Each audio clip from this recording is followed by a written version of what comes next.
What's up, you guys? It's Sam. So, hey, I wanted to have a quick chat with you guys, a quick touch base, since it's been 6 months since I launched this channel. And also because, big news, we just reached over 100,000 subscribers, which for me is huge. So thank you guys. Thank you. Thanks for all the support and for subscribing. And yeah, I wanted to answer a few questions that you guys sent my way via my Instagram just a few days back. Bring you guys to the park. We can sit down, hang out, have a little picnic style chat, and get to know each other a little better. Marlo Andres, who's from Texas and who recently has been involving himself in music and singing.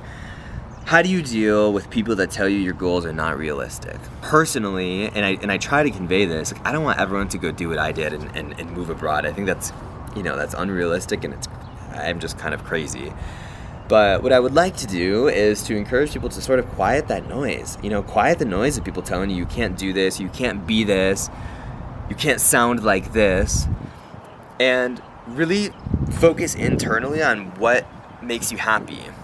And then it kind of begs the question, well, okay, Sam, what if I don't have a passion? What if I don't have something that makes me happy or makes me tick? That's fine too. I think that life is about trial and error, and everything that you do that you realize you don't like to do is just as useful of a data point as the stuff that you do. Let's go to the grass, shall we? Hopefully it's not so sunny anymore.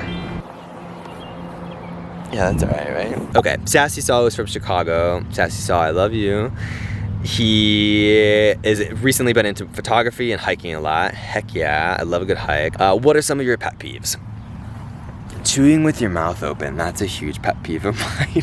Gab, who's from Italy and who recently has been exploring a passion in literature, asks, what's the main goal you'd like to achieve? I've been really recently trying to view life through a lens of regret avoidance. And I'll tell you what I mean by that. I cannot stand the thought of being 80 years old and looking back at my life and having regrets for something I didn't do, didn't try, someone I wasn't being.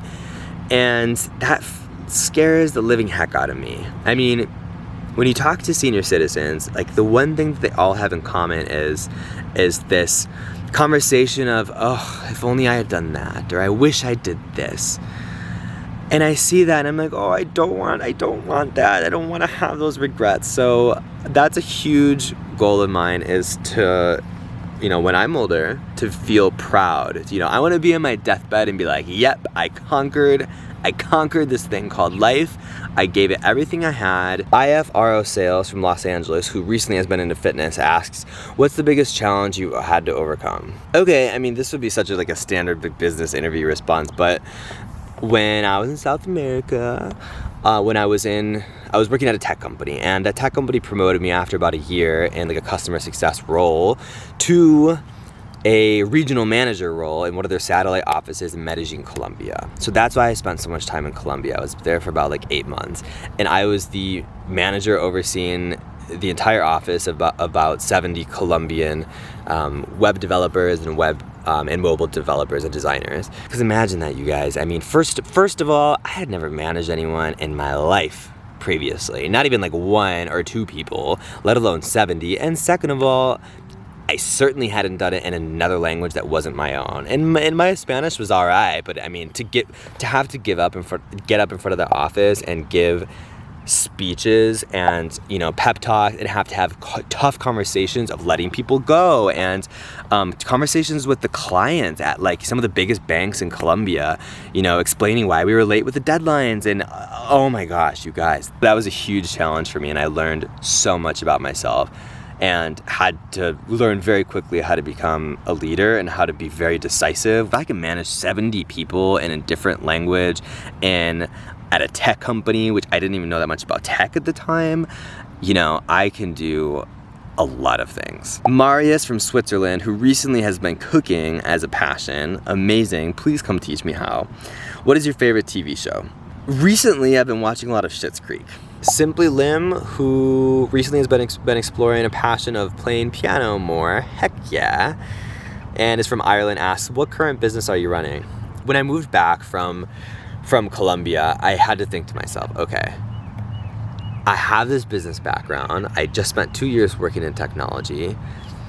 when I move back to the States, do I move back and do I go back into this corporate setting, or can I do something else? And I kind of arrived at this idea of marrying this, the social media presence with my marketing and digital marketing education and professional background. So what I've been doing now is working with different brands, guiding them, consulting for them on different digital marketing strategies, co-developing their advertising campaigns, helping them really think high level about how to best navigate the social media space. I just got an LLC set up. I also just got a corporate account set up, which is really cool. But yeah, that's what I've been doing. So if you guys see any like ads or anything like that, let me know if it's too much. Like, always appreciate that feedback. I know I asked you guys on my Instagram that. I will never represent something that I don't believe in. Like, honest to God, like either brands will reach out to me and I'll say, send me the product that you have and let me try it for like a month before I put my name behind it, or different brands that I really believe in, whose mission I really believe in, I'll reach out to them. I try and go a step further and say, okay, let me actually consult with you at a higher level of co-developing marketing strategies. Does that make sense? Ed, who's Irish but lives in Switzerland, asks, do you recommend being self-employed? Well, it's a lot harder than you'd think. Well, I don't know what you think of it, but it's a lot harder than I thought, that's for sure. I feel like the difference between being self-employed and working for a company is that I never stop working. But I will say that it's really rewarding because you do get to sort of set your own schedule, right? And you have freedom. If you're a person who can keep yourself accountable, I say go for it. Kevin from Spain, who recently has been cooking vegan recipes, very nice, asks, what do you like to speak more, Spanish or English? ¿Qué te gusta hablar más, español o inglés? La verdad es que me gusta más hablar español solo porque nunca lo uso. The reality is I think I like to speak Spanish a little bit more, but just because I don't tend to use it. And I kind of feel cool speaking it. Just because it's something I never had before. Brandon from Seattle, who just got his pilot license. Heck yeah, congrats, man. What is something that you wish people didn't assume about you?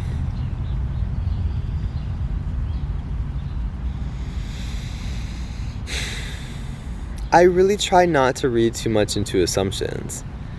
I mean, I see certain comments about wealth, and that's a common misperception because I'm not wealthy. I'm not wealthy. Any travel I've ever done, it's all been in my own accord. It's all been in my own dime. I mean, I guess the only frustrating thing is that I have to think like, God, like I worked really hard to like save up money, or all those nights that I didn't go out, or all those things that I didn't get to do because I really wanted to go on that trip and I had to save for it. That would be the only frustrating thing, but it doesn't bother me. I mean, the way that I see it, you guys, when people comment, things or have negative assumptions about me, I just have to think like, okay, they haven't yet had the chance to know me well enough to think otherwise. And quite frankly, if someone's making a mean comment on social media, I kind of feel badly for that person, right? Like I really could never imagine logging onto my computer and trying to tear someone down, unless I wouldn't even do it then, but like maybe I could empathize with someone if they're in a really bad mental state and for whatever twisted reason it makes them feel better tearing someone else down. I'm not that way. My friends are not that way. Most of you guys are certainly not that way. Marcel, who's from Ireland and who recently has found that exercising helps a lot, yeah, 100% with you, my friend, asks, what's the first thing you'll do once all of this is over? I'll tell you, I cannot wait to just be in a bar, having a good time with my friends, dancing to some throwback and hugging each other and laughing. Like, that sounds so nice. Just human contact. I would say if I had to choose one thing, just hugging.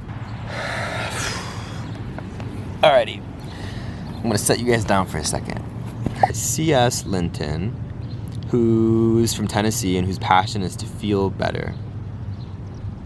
Whose passion is to feel better. Are you not? You don't feel alright? I'm sorry about that.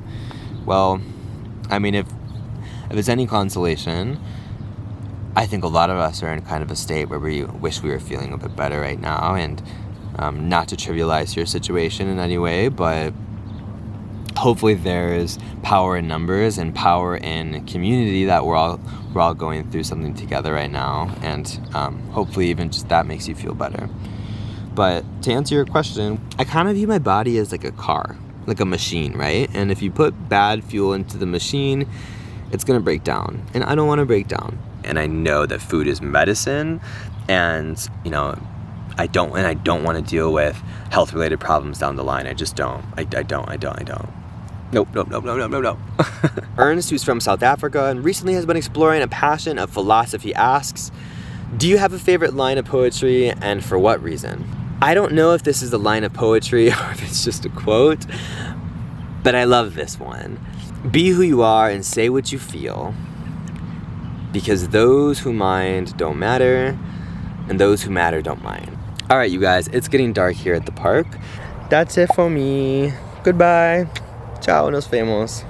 Thank you guys for 100,000 again. And here's to 200,000. Cheers. If I was drinking, I would cheers with you. Bye.